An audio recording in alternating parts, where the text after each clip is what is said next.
Welcome to Technical Drawing. Today we'll see this sum in isometric. So first we will draw layout, length, width and height. It is 42 on right side, height is 45 and width is 30. So first we will draw a box. After drawing the box, now see there are many possibilities. So I'm just writing part 1, 2, 3 over here and over here A, B, C. Now which one is nearer to me, which one is away from me, I'm not too sure. So what I'm drawing box, 3 boxes, and I'm assuming one by one. Let's say part A is nearer to me over here. So I'm drawing part A. In second box, I'm assuming part B is nearer to me. And in third box, I'm assuming part C is nearer to me. See, you need to do this to get the visualization concept. Now, part A is nearer to me. Whatever is there in the front, the same thing is behind. With that concept, I can draw this behind. This is how it will look. Part B, you take it behind like this. Then you see how it looks. And part C. This way you try.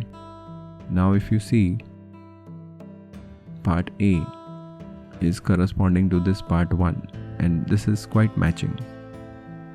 Part B is matching with this part 2, but it is starting not from here, it's starting from behind.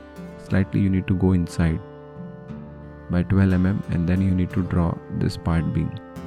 And part C, which is here, see this, in that also we have a T concept. See, it will be here, it's not here.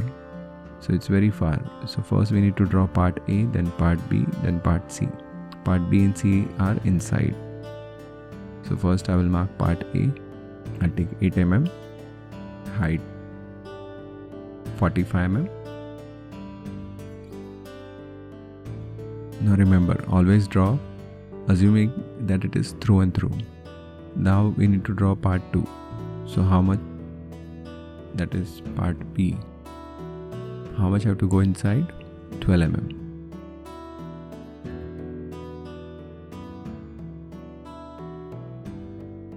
And this height is 30.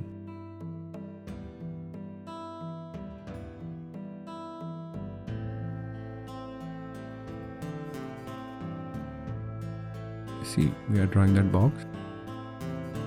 And in that box we need to draw, this is 6 mm, this is 10 mm.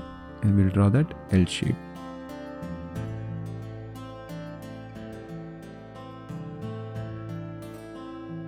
After that, we'll take that thing behind. How much I have to go behind? 20.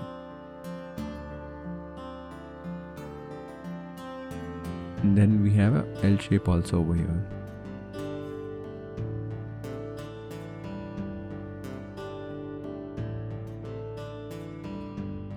So first I'll go behind by 20 and I'll complete. See this. So part B is almost done. Now this is also there. What is now this part? Part 3. So we'll draw that this line and then vertical line. See, part 1 and 2 is done. Now we are drawing part 3.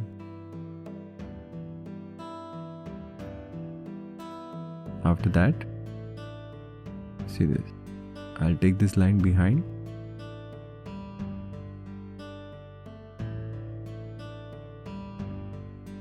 So this is how it will look when you complete the sum. So I hope you people have understood this part A, B, C and 1, 2, 3. Thank you.